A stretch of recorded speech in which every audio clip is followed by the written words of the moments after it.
Cork, Ireland, 1905. British soldier Percy Fawcett enters a deer hunting competition. Other soldiers compete too. Percy wins. Everyone starts watching him now. A party happens that same night. Percy brings his wife. The party celebrates the hunting competition. Soldiers with Percy's rank fill the room. Percy has great skills, but something is missing. He owns no military medals. Other soldiers have awards, but not Percy. People whisper about him. They feel bad for Percy. He's such a good soldier, they say quietly. Then they mention his family troubles. Percy's father drinks too much and gambles away money. This brings shame to their family name. Back then, family reputation meant everything, more than talent or hard work. Percy probably wants to run away from his father's mistakes. Bad luck with parents, really. March 1906 arrives. Percy travels to London. The Royal Geographical Society wants to see him. He meets Sir George Goldie there. Sir George leads this important organization. Many brave explorers work for Sir George around the world. Bolivia is mostly a mystery, Sir George explains. We have maps for only tiny parts of it. The Amazon forest hides many secrets. He continues talking about rubber trees. These trees make people very rich, but trouble is coming. Bolivia and Brazil fight about their borders. Both countries ask Britain for help. War might start soon. Sir George has a job offer for Percy, map the unknown lands. Percy wants something bigger though. He asks for a more famous mission. Fame matters a lot to Percy. He dreams of glory and wants it quickly. Sir George shakes his head. This isn't just drawing maps, he warns. Terrible weather waits there. Deadly sickness spreads everywhere. Dangerous tribes live in those forests. But then he adds something interesting. Success will make you very famous. Percy goes home. His wife listens to the offer. She understands Percy's dreams. Their future depends on this mission. You must leave us, she says sadly. He won't recognize you when you come back, but go anyway. I understand. April 1906. Percy's Amazon adventure begins. The ship carries Percy to South America. Henry Sen travels with him. Henry should be Percy's helper, but he acts strangely. A whole week passes. They barely speak to each other. Percy gets angry about this silence. I was studying you, Henry finally explains. I needed to see if you're strong enough. Percy decides to be honest. This mission means everything. His future, his name, his family's honor. My whole reputation depends on what we do, Percy admits. Sad but true, Percy puts all his hopes into this one dangerous trip. New orders arrive. They must map the Ver River. This river flows right through the fighting zone between Bolivia and Brazil. Thick jungle surrounds the river. Their starting point is Fenda Jacobina, close to a rubber plantation. July 1906. Eastern Bolivia welcomes Percy's team. No explorer has ever mapped this wild place. They visit the Fender Jacobina Opera House, a fancy building in the middle of nowhere. A young soldier named Manley waits for them. Bad news comes with Manley. The Border Commission sends a message. Stop your mission immediately. Too dangerous because of the war. Percy refuses to quit. He tells Manley to send a reply. We continue no matter what. Percy also needs local guides. This shows something important. Percy needs help from people he doesn't always respect, especially the native tribes who know the jungle best. Manley knows only one way to find guides. They must buy an Indian slave from Baron, the plantation owner. Baron's workers give them a scary warning. Nobody returns from that forest alive. Nobody ever comes back from up there. Next morning, the real adventure starts. Big wooden rafts carry their supplies. Horses help with transportation. They spot a German boat on the river. Percy wants to make contact, but suddenly, attack! Native warriors shoot arrows at them. One arrow hits Percy's man, who falls into the dark water. Percy and his team jump into the river to escape. But piranhas swim everywhere, deadly fish with razor-sharp teeth. A fishing net traps them underwater, making escape even harder. Somehow they break free. The attack doesn't stop them. They find a safe place to rest and heal. But new problems appear. Manley coughs up blood, a very bad sign. Sen's hand swells with infection. Percy asks their guide about the remaining journey. Many more weeks, comes the disappointing answer. The guide shares jungle stories. Dangerous place, he says, but full of treasures, gold and rubber everywhere. The most amazing story is about an ancient city hidden deep in the forest. That evening, a letter from home arrives. Percy can't read it himself, too scared of bad news. Sen reads it aloud. Mixed news. Percy's family moved to Devon. His wife had a baby boy named Brian. Guilt crushes Percy. He abandoned his family during this important time. The pain hurts so much that he burns the letter completely. The journey continues, but food disappears. Hunger becomes their worst enemy. One team member starts going crazy from starvation. Death feels very close now. It's too close, they whisper. Finally, after terrible weeks, they reach the river's upper part. No white explorer has ever been here before. Their guide runs away now, but Percy expected this. The guide's job was only bringing them this far. Alone in the deepest jungle, they hunt a wild boar. This becomes their only food for the return trip. Something amazing happens during their return. Percy discovers broken pottery pieces on the ground. These ancient fragments change his thinking. Maybe the guide's stories were real. Clearly, people lived here thousands of years ago, long before any European explorer arrived. Percy starts believing in the lost city. This moment changes everything for him. He stops being just a fame-seeking explorer. Now he becomes a true believer in ancient mysteries. His mission transforms from professional duty to personal quest for something magical. Their mapping work finishes. They return to England. Percy arrives as a hero. People call him the greatest explorer alive. Fawcett, England's bravest explorer, they cheer. Later, Percy meets a man named James Murray. Murray works as a biologist and explorer. Murray has already read Percy's written articles about the slave trade. Percy explains his beliefs to Murray. The Amazon tribes deserve respect and protection from outsiders. Murray makes an interesting suggestion. Instead of just drawing border maps, why not search for the lost city? Murray's idea changes everything completely. It's strange that the same man who will later cause Percy so much trouble is also the one who brings back his dream of finding the mysterious city.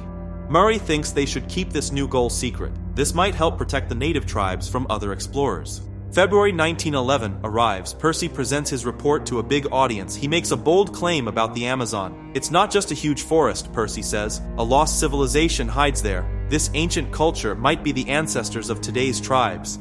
The audience feels shocked that such a hidden civilization could exist in the Amazon. Most people think Percy is following old myths. These same stories have killed many explorers before, but Percy won't give up. He believes finding the lost city will completely change human history for. Percy brings proof to support his claims. He shows the broken pottery pieces from his first trip. He also mentions an old document his wife discovered at Trinity College. A Portuguese soldier wrote this document in 1753. The soldier described a lost city, which Percy now names the Lost City of Z. Many people in the audience laugh at Percy's strange ideas. Murray stands up and challenges him directly. "Go back and prove it then," Murray says. Percy accepts immediately. "I say we go, and I accept that challenge," Percy replies. Percy's wife gets very upset about his decision. She wants to join the expedition with him. She has been studying navigation and learning about the area's history, but Percy refuses her request. The journey is far too dangerous, he explains. He reminds her about their children at home. "It's not a place at all for a woman," Percy tells her firmly. May 1912. Percy begins his new expedition. His team includes Sen, Manley, Murray, and several other men. Problems start quickly with Murray. He gets tired very fast and starts complaining constantly. His bag feels too heavy for him. Murray begins throwing away supplies he thinks are useless. During their journey, native tribes attack them deep in the forest. This is Percy's first experience with such a serious attack. He gives his men important orders. Don't fight back against the attackers. Percy tries an unusual way to calm the angry tribe. He starts singing "Soldiers of the Queen" while Manley plays music to accompany him. "We're soldiers of the Queen," Percy sings loudly. Slowly, the tribe begins to calm down. Percy carefully walks toward them, hoping his peaceful approach will work.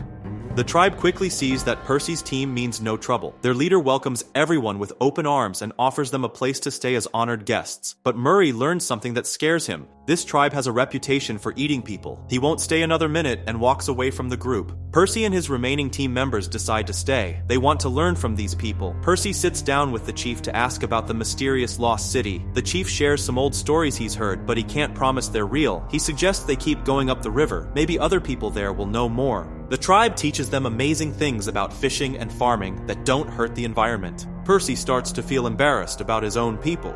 These tribes might seem backward to modern folks, but they actually know how to live peacefully with nature. They have incredible skills that outsiders completely miss. The people everyone calls savages have actually made the jungle their home in beautiful ways. As they continue their journey, they find Murray collapsed in the forest. He's extremely weak and has eaten all their backup food. Percy explodes with anger, saying even his own kids would be more trustworthy than Murray. I really understood Percy's frustration. He's watching his carefully planned expedition fall apart, and you can't help feeling sorry for him.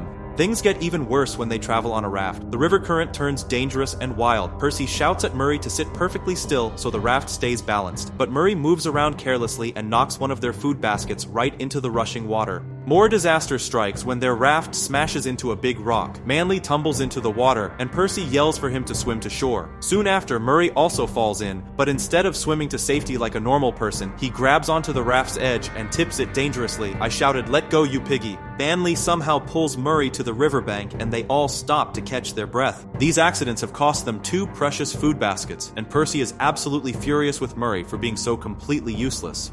Murray keeps getting sicker and weaker, and he blames Percy for every single thing that goes wrong. Because Murray is slowing everyone down so much, the group talks it over carefully and decides the best thing is to send him back home. Percy makes arrangements to get Murray to a mining camp that's south of the river. He gives Murray food, their very last horse, and even finds a local person to guide him safely there. Percy explains his reasoning. Murray's terrible health could put everyone else in serious danger. Murray doesn't thank Percy at all. Instead, he attacks him with angry words. "You don't give a whit about me or about any of the party," Murray shouts. After Murray finally leaves, the group makes a shocking discovery. Murray has destroyed their remaining food before walking away. Now they have absolutely nothing to eat, so they must give up their dream and return home. Percy tries to convince his team not to quit so easily, but the truth is obvious. Their food won't even last 1 week. He sadly decides to end the exploration. Back home, Percy gets wonderful news. His wife has had their 3rd baby, a little girl they named Joan. He feels so thankful for his amazing wife, who managed their family perfectly while he was gone. A few days pass, then Percy and his team go to a big meeting at the Royal Geographical Society. Murray shows up too. At this meeting, Murray publicly accuses Percy of leaving him behind to die. Percy fights back, explaining that he gave Murray plenty of supplies to survive and made the only choice that would protect the group. Murray argues that their whole trip was worthless because they wasted too much time with wild tribes and never found any proof of the lost city. Sen jumps into the argument, blaming Murray for everything that went wrong and accusing him of ruining their food on purpose. Murray claims he's completely innocent and says Sen and Manly are liars. This makes Sen absolutely furious. "We should have let Murray die in the forest," he snaps. The director quickly steps in to stop the fighting. Murray demands that Percy admit his mistakes publicly in front of everyone there, including Percy's wife. Percy refuses completely. He says he already did more than enough by giving Murray the horse and extra food. He reminds everyone that he could have abandoned Murray entirely, even though the rest of his team wanted exactly that to happen. Even after Percy's explanation, Murray still won't stop demanding an apology.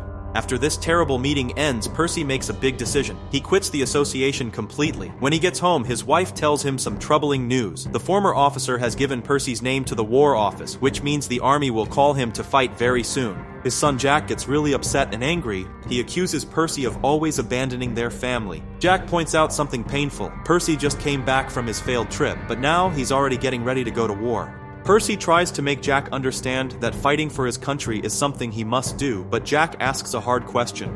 "What of your obligations to Mother and to us, your family?"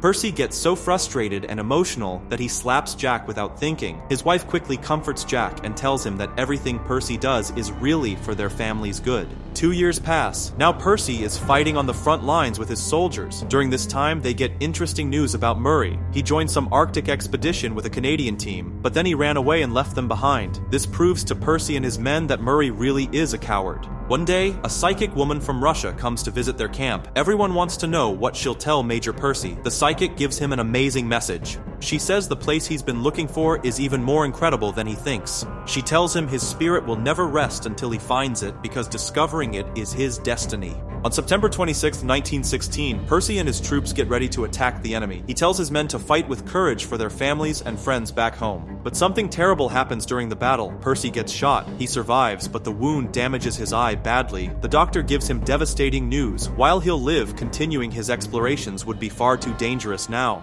"I thought I had died," Percy says. "You were exposed to chlorine gas," the doctor explains.